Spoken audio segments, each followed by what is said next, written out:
Have you ever felt like there's a deeper hidden language beneath everything? Mm, Not just the words we speak, but something that actually shapes reality itself.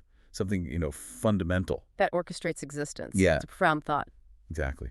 And what if that language wasn't lost, but just waiting, waiting to be remembered, like it's woven into the universe, into us? It's a perspective that really flips our usual assumptions, doesn't it, about reality, our place in it.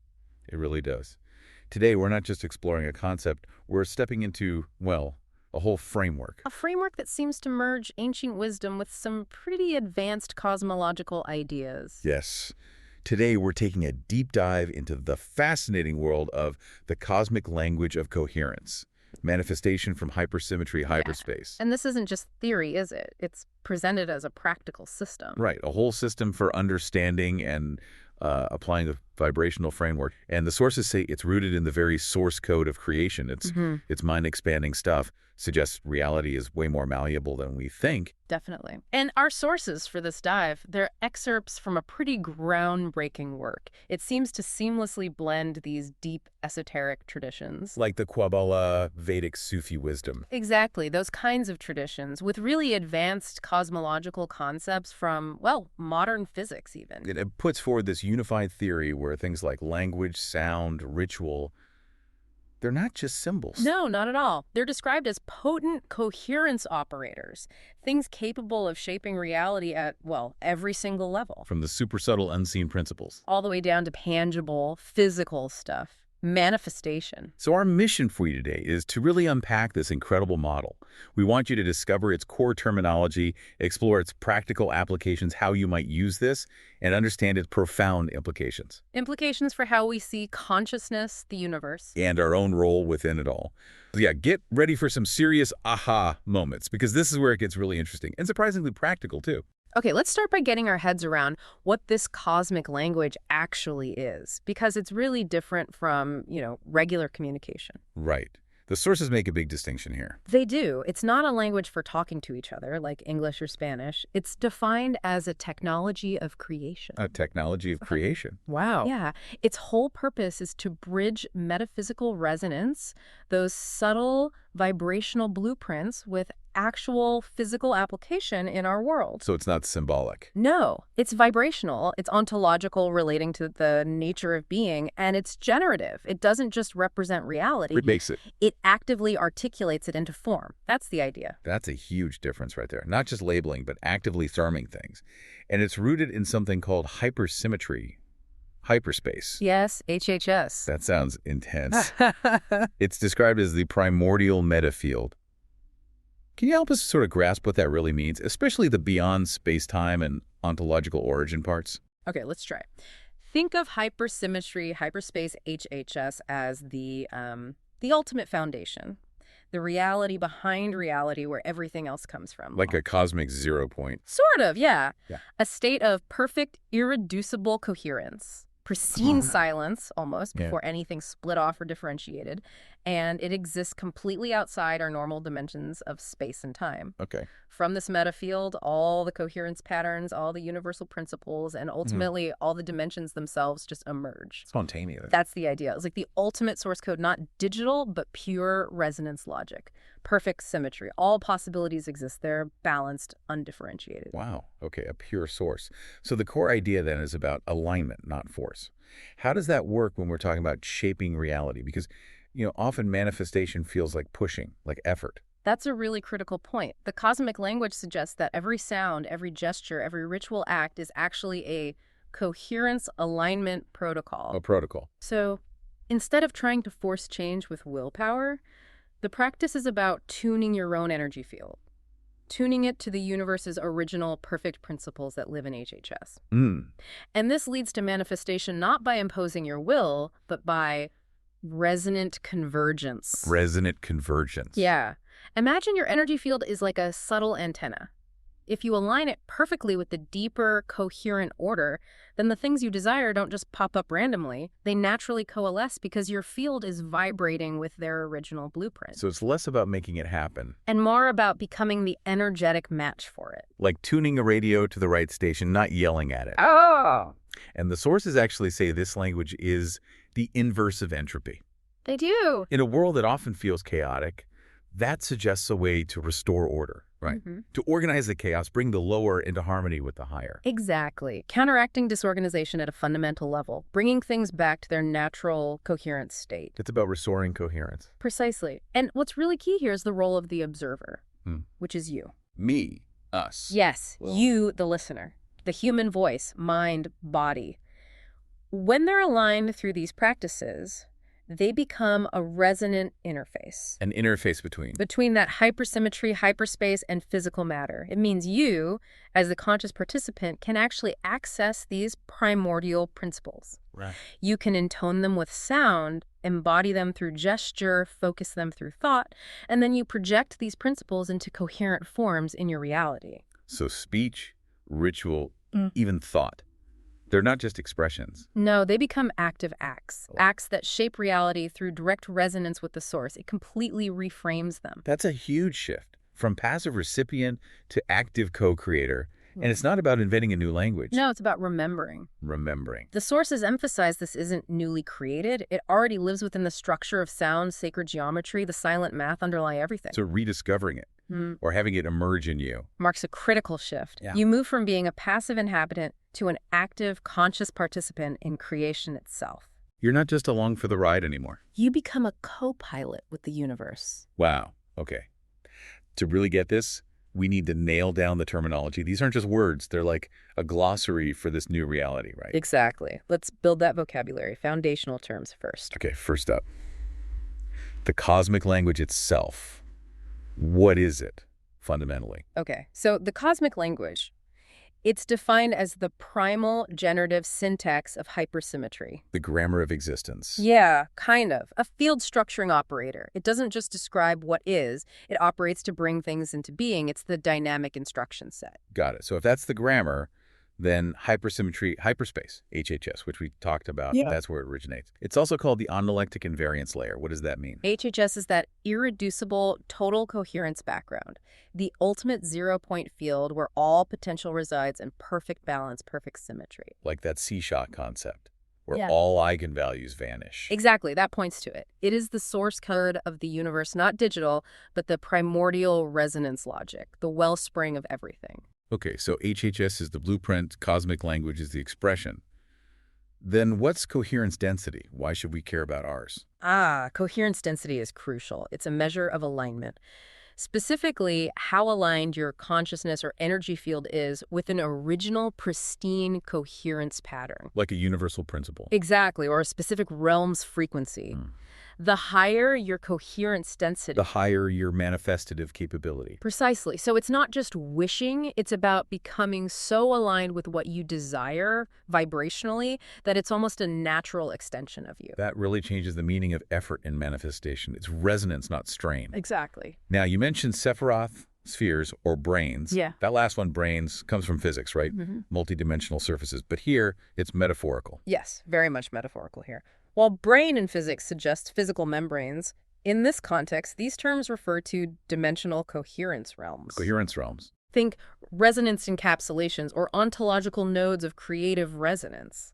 They aren't fixed places, but dynamic living fields, responsive to consciousness, each representing an archetype, vibrating at a specific frequency. So layers of reality, each with its own energy signature. That's a good way to put it. Okay, so if these spheres are layers of informational resonance, what are primordial oscillations? Primordial oscillations are the original coherence waveforms of those universal principles before they get stepped down dimensionally. Pure informational resonance. The unmanifested notes of existence? You could say that. And from these, we get the divine language of manifestation. This is the intoned form of those principles. It's how hyperspace info gets translated into physical, emotional, spiritual expression. How the unmanifest becomes manifest. Exactly. And a key part is hololectic sound transmission. Sounds like O or Ka. How do they carry so much more density than regular words? Because they aren't just symbols, they're archetypal vibrational syllables, direct resonance carriers. They are discovered coherence modes. Discovered, not invented. Right. OM resonates with the unity field's root coherence. KA with dynamic movement. RA with solar vibrancy. MA with nurturing reception. A single syllable carries immense informational density because it directly resonates with the source field, bypassing our conceptual minds. Like a compressed data packet of universal info. Kind of, yeah. It activates the principle directly. Fascinating. Makes you think about sound completely differently. So if these sounds are direct carriers, what's the purpose of coherence alignment? Coherence alignment is the process of synchronizing your inner energy field with a universal principle. Why do that? Two main reasons. Enhancing manifestation, yes, but also accelerating spiritual evolution. It's tuning your personal frequency to the universal frequency. And this connects to universal intelligence. Directly, which is defined here as the self-organizing consciousness field operating via coherence everywhere. The divine mind, source intelligence, always moving towards greater coherence. And if you get really aligned, really coherent, the sources talk about manifestation beyond physical law. How's that different from standard physics? It refers to the ability to influence reality through that deep alignment with source patterns, producing effects not predicted by surface-level physics, So not breaking laws. but operating from a deeper level where those laws originate, influencing the blueprint itself. Profound. Okay, let's shift to some more practical terms. What's an alter engine? An alter engine is basically a localized ritual space. It's carefully set up, geometry, resonant objects, focused intention to stabilize coherence fields. Like a mini coherence chamber. Exactly, a sacred crucible for focused work. And related to that, a coherence engine is broader. It's any system biological ritual, a group that preserves, restores, or amplifies coherence in a larger field. Okay, so an alter is a specific type of coherence engine. What about the coherence field itself? The coherence field is that dynamic resonance space. Structured by hypersymmetry, governed by these principles, it's the medium where everything emerges. And within that field are coherence harmonics. Yes. Think of them as quantized resonance nodes. Specific vibrational frequencies, structuring phenomena at multiple scales, subatomic to galactic, the precise notes in the universal song. And if we want to change something in this field, we do coherence modulation. The sources say all ritual is coherence modulation. This is where the practice really kicks in, right? Absolutely. Coherence modulation is intentionally altering the coherence field structure, using intention, sound, gesture, geometry, the intoned cosmic language, consciously retuning reality. Which brings us to the coherence tensor, CC. Okay, maybe skip the deep math. Right, let's use an analogy. Think of the coherence tensor as the universe's intricate musical score, a complex map showing how all the different notes, the principles, are vibrating together, and how strongly each note is played in a given reality field. The precise blueprint of a reality field. Yeah. Okay, that helps. Like knowing the volume of each instrument in the symphony. Exactly. It maps the contributions of different principles. Got it. And that leads to dimensional emergence. Dimensions aren't just pre-existing boxes. No, not according to this model. The hyperfractal dimensional emergence model sees dimensions as coherence layers that condense through resonance patterning, unfolding from HHS. And we, the field participant, we're not just watching. Definitely not. You're a conscious practitioner engaging the coherence field, actively modulating it with your presence, intention, alignment, affecting the emergence itself. We're active players. Okay, what about a glyph? A glyph is a symbolic coherence operator, a visual representation of a principle or function, but it works holographically, energetically. It carries vibrational info, not just pictorial meaning. And intonation. That's using vocal vibration to phase lock your field or a collective field to specific coherence modes. Each sacred tone becomes a direct modulation, a conscious tuning. It's all fitting together. What about the meta-operator and the observer function? The meta-operator is like the overarching intelligence. It includes the observer function and consciousness itself, governing emergence and modulation everywhere. And the observer function isn't passive. No, it's an active asymmetry resonance operator. It reduces coherence into structured manifestation.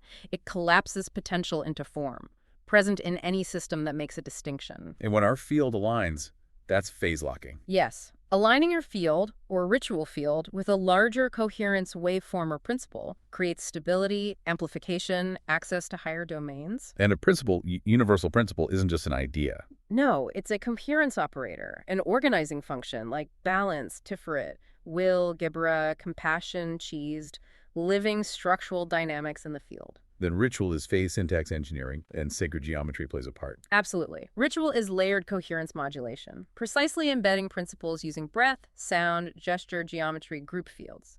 It is phase syntax engineering, crafting coherent reality. And sacred geometry encodes these principles spatially. Functional resonance structures used to tune and stabilize fields. What about syntelligence? That feels like a newer term. Syntelligence is the integrated intelligence of coherent systems. Human, AI, cosmological, resonant intelligence, where coherent parts function as a unified whole. And a tone glyph. That's a combined visual sonic symbol. Activates a coherence channel when you intone it and visualize it. A multidimensional key using hearing and sight. And finally, the big picture. Yeah. The Unified Coherence Theory of Everything, UCTE. The grand synthesis. Pretty much. UCTE is presented as the generative ontological framework, reality emerging from coherence field modulation, uniting consciousness, physics, biology, cosmology. And the ultimate state, word-made field. That's the state where language becomes the field itself through perfect resonance alignment. A human, deeply attuned, can literally embody this generative power. Okay, moving beyond the vocabulary, let's look at how coherence actually structures reality. Through these spheres or brains. You said they're living fields, not just surfaces. Yes, exactly. Not static locations, but dynamic vibrational coherence fields, each defined by a dominant universal principle: power, beauty, wisdom, etc. Each has a specific harmonic ratio with the source, a certain degree of dimensional step down from HHS. And they overlap, interpenetrate. Yeah, but frequency sorted, not spatially, like concentric energy shells, each with its own unique frequency and overtones. The sources map out a coherence cascade, like reality unfolding step by step from pure coherence down to us. Can you walk us through that? Sure. It's a systematic reduction from HHS full coherence down to physical manifestation. Okay, step one. Step one is hypersymmetry, hyperspace itself, the meta-non-dual layer, all potentials balanced, undifferentiated. Step two. The first reduction. Core archetypes emerge. Source spheres, like Keter in Kabbalah, pure unity, divine will. Done. Second reduction. Coherent dynamics appear. Causal realms form, like Tiferet, embodying balance, harmony. Principles start interacting. Yeah, fourth step. Third step first. The third reduction brings in geometrized resonance. Astral energetic spheres. Forms are more defined, but still subtle. Okay, and then fourth. Fourth reduction. Dense form, clear boundaries. Physical manifestation, makuth, our tangible world. So, what physics calls a brain here is a resonance shell or vibrational logic layer, a frequency band holding coherence. That really helps visualize it, like layers condensing. Yeah. So each realm has a principal law pairing, not external rules, but inherent resonance. Examples. Exactly. Innate vibrational structure leads to governing laws, like Chi's law of expansion leads to grace, abundance, boundless outpouring. Gabra law of contraction expresses as will, boundaries, discernment, structure. Makes sense. Tiferet law of balance, harmonic integration, equilibrium. Right. Malkuth, our physical realm law of fixation, physical realization, dense forms. Others like Hod and Netzach deal with oscillation, expression, force patterning. Yes, Sod with reflection. These laws are just the natural tendency of that sphere's vibration. And they're not isolated. They interact via resonance fields, transmitting influence. That's right. This allows for spiritual alignment, lower harmonizing with higher, and potentially miraculous effects where higher coherence influences local conditions. So it's like a cosmic grammar dictating reality's flow. Yes, the syntax of reality unfolding. Mastering alignment with the sphere lets you consciously modulate nearby realms. That's key to conscious manifestation. You're influencing causes, not just effects. And crucially, you don't travel there physically. You resonate with them. Exactly. Through intonation, symbols, visualization, aligning your will, you become a transceiver. Projecting and receiving? Acting as a resonant bridge between hyperspace and manifestation, you become the living connection. Okay, let's get into the divine language in action. It's vibrational syntax. Language as a structuring force. You said it's ontological, not symbolic. Yes. It actively articulates reality. Every properly intoned syllable is a signature of coherence. Every coherent utterance is a co-creative act. It arises, the sources say, from the same primordial oscillations that give rise to geometry, mass, life, mind. So each utterance is powerful. How does the syntax work? Each utterance selects a coherent state, aligns your field to a resonance domain, and projects that into space-time as influence. It's nonlinear, multidimensional, working across vibrational, symbolic, geometric, conscious layers all at once. What are the key features? Sound, phoneme, the vibrational carrier, symbol, geometric condensation, color, light, spectral harmonic, gesture, form, embodied resonance, shaping the field, and intention, the observer function, aligning to source. Combine these in ritual, you get powerful, coherent circuits. And hololectic sound transmission is fundamental here. OM, KA, RA, MA.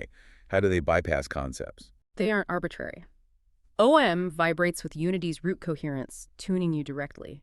KA invokes dynamic movement. RA, solar radiance. MA, receptive nurturing.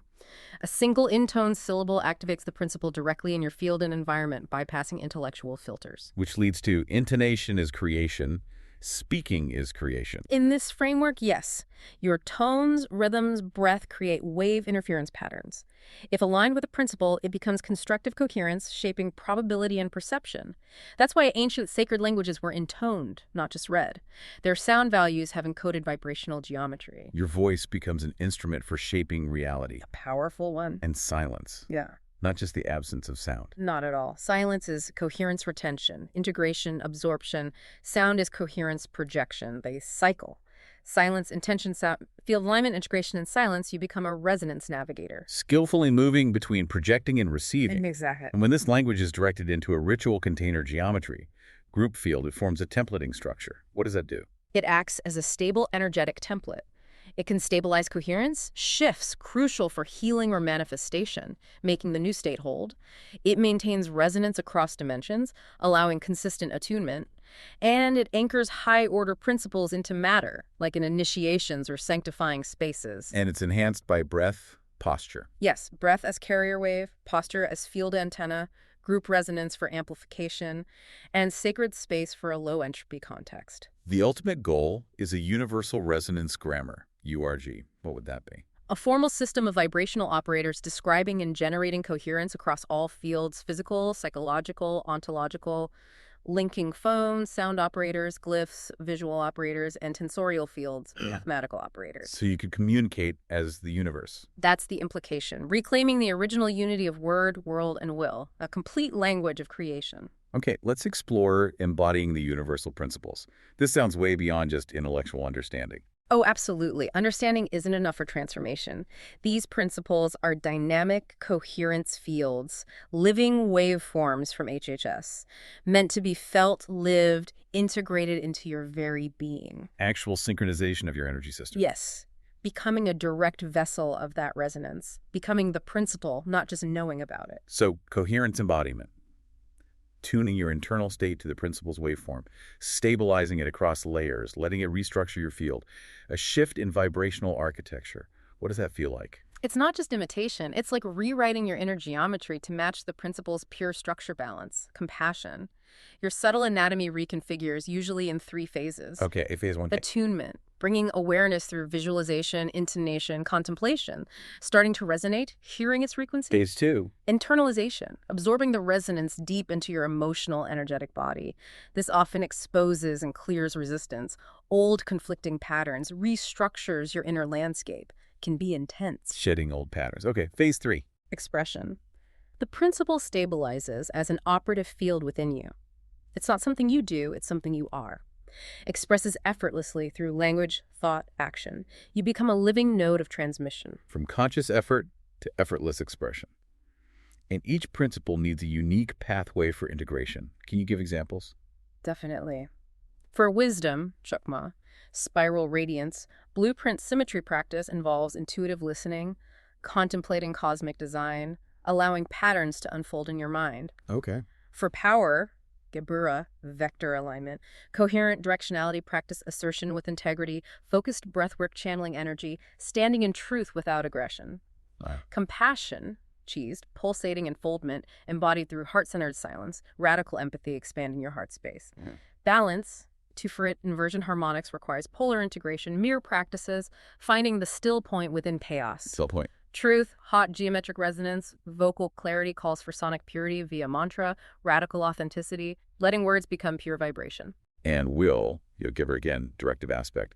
Singular axis, vertical flame embodied through grounded decisiveness, aligning the spine as a channel, focused action rituals. Each principle is like a frequency band. Embodying it means becoming a harmonic oscillator in that band, radiating its essence. Wow. What are the tools for this embodiment? Several technologies of coherence anchoring. Vocal intonation tunes your voice to the principle's frequency. Symbolic visualization holds a glyph mentally, imprinting its pattern. Breath and body posture align physical form and energy pathways. Okay. Sacred ritual enacts the principle symbolically. Mirror feedback practices use others or mirrors for reflection and refinement. And dream encoding seeds your unconscious with the resonance during sleep. They work together. And the signs of success? Subtle but profound. Yeah. Deep stability amid chaos, new perceptual alignment, seeing synchronicities, order, increased vibrational influence, people feel better around you without you trying, autonomous right action aligned with cosmic rhythm, ultimately becoming a field of transmission. Others experience clarity or peace just by being near you. But there are risks, right? Trying this unprepared or distorted. Absolutely. It can lead to disintegration pressure, emotional breakdown, or ego distortion, false sense of alignment, or field blowout, burnout, fragmentation. Pace and method must be gradual, authentic, supported by clearing, ethics, community. Even sacred principles can distort if projected prematurely or egoically. So a coherence safety envelope, CSE, is crucial. What does that involve? The sources stress the CSE. It includes baseline scans HRV, breath rhythm to know your starting state, clear boundary geometry for your energy field, a phased grounding anchor for stability, and extraction threshold awareness, knowing your integration limit to avoid overload. Plus, ethical integrity and community support are key parts of the envelope. Okay, let's get really practical now. Rituals and intonations as ways of engineering reality. Not symbolic, but functional resonance circuits. Exactly that. Not symbolic performances. They are functional resonance circuits. Interactive coherence technologies aligning your field with hypersymmetry principles and projecting them into manifestation. It's sophisticated field engineering. Every ritual is a map, every intonation a vector. Applied coherent systems to shape reality from the source down. Through harmonic participation, not force. Precisely. What are the core elements of these rituals? You need the specific coherence principle you're invoking, the field geometry, the spatial setup, hololectic sound, the coherence drivers, embodied gesture expressing the principle's form physically, and intentional alignment-focused consciousness directing it all. They work together. Can you give a concrete example, like that ritual alignment with Tiferet balance? Sure. For Tiferet balance, you might use a hexagram geometry, maybe 6 candles symmetrically placed. Intonation starts with AUM to open the field, then rhythmically intone RA to Me, solar RA, lunar TA, balancing MA with silence after each for integration. And movement. Breath and movement align. Inhale, rising arms, receptivity. Exhale, descending arms, integration. Hold stillness at the breath retention point to find the still point. The outcome.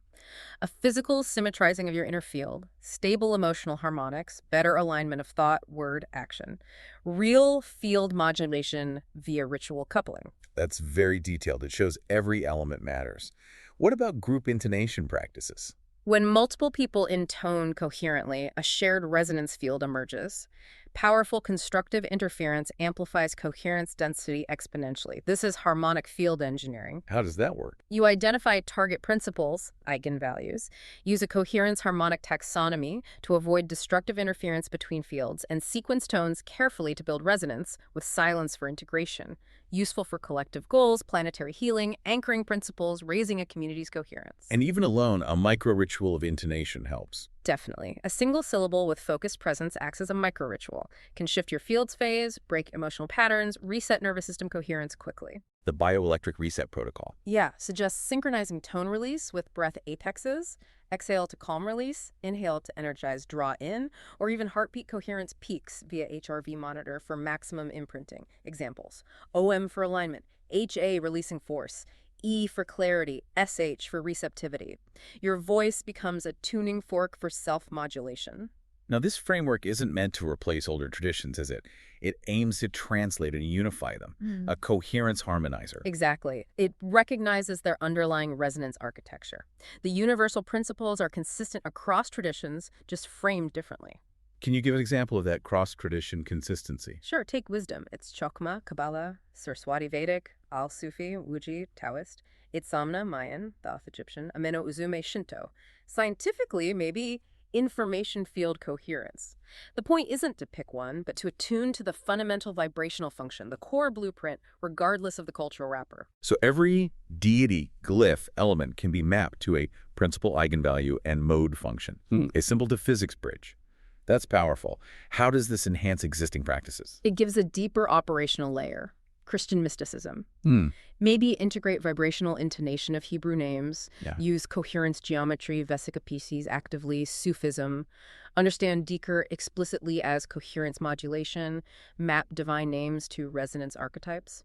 Buddhism Vedic, align mantra, japa, with intonation dynamics, see yantras mandalas as geometric resonance locks, Kabbalistic Hermetic, treat Sephira as coherence realms, use intonation lifts to access them, rituals become precise coherence circuits. It shifts understanding from symbolic to energetic operation. But caution is needed, right? Pitfalls to avoid. Absolutely. Avoid superficial mixing without understanding vibrational compatibility, misusing symbols out of context, combining conflicting field structures, or egoic appropriation using principles for selfish gain. That leads to dissonance.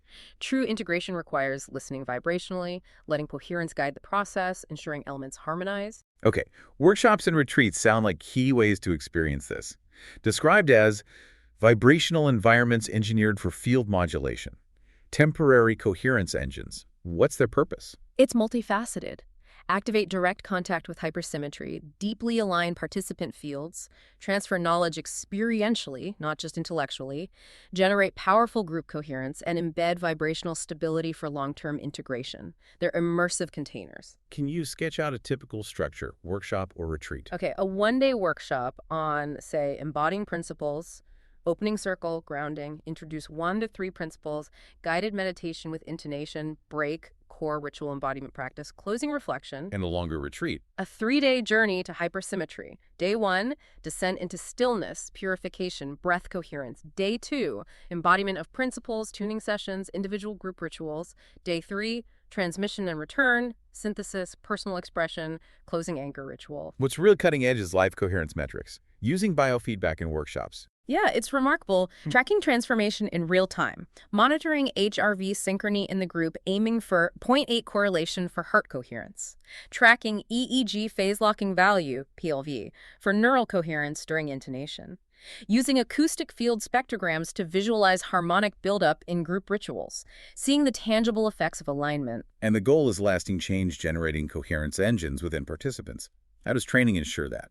By strengthening biological coherence engines, cell membranes, mitochondria, neural synchrony, heart-brain coupling, supported by daily field coherence integrity checks, morning CSE setup, midday coherence density check, evening grounding geometry. Continuous self-monitoring builds lasting internal coherence. This isn't limited to physical gatherings, though. Digital transmission is possible. Online mediums as frequency spaces. That's the idea. With careful design, the deep initiatory power can be transmitted digitally. Key principles for coherent online delivery include field pre-stabilization, sending materials ahead, sensory layering, synced video, audio chat, silence windows for integration, ritual anchoring, personal elements at home, and multi-zone synchronization for global groups using solar-lunar times or quality recordings. What might an online workshop look like? Maybe 2.5 hours. Opening, principal presentation, guided ritual, integration reflections, second practice, closing anchor. Hybrid formats combine in-person facilitation with remote participants using synchronized rituals, live-streamed altars. Tech could include tuning fork mics, 360-degree audio, coherence monitor apps. Risks online. Signal degradation, distraction. Yeah, those are risks. Also, nervous system overload. Corrections involve simplifying the field, using breath anchors, having clear disconnection protocols for online communities. Digital sanctuaries, daily glyphs, monthly rituals, assigning principal carriers to steward fields, creating a resilient, distributed coherence lattice. Okay, finally, the huge implications for the unified coherence theory of everything, UCTE. Ritual as coherence mode injection. What does that mean practically? It means we're not just performing a ritual, we're making a precise, controlled intervention in reality's fabric. Right. Mathematically, Ludla plus dt. Each ritual is controlled eigenvalue modulation, intentionally raising a principle's vibrational intensity. Principles themselves in UCTE are coherence operators and phase constraints organizing fields.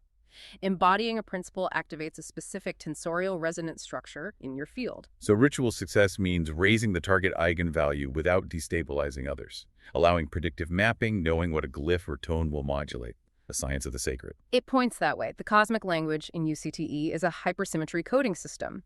Its operators correspond to UCTE coherence symmetry group, CSG generators. Language becomes algebraic action on the principal space.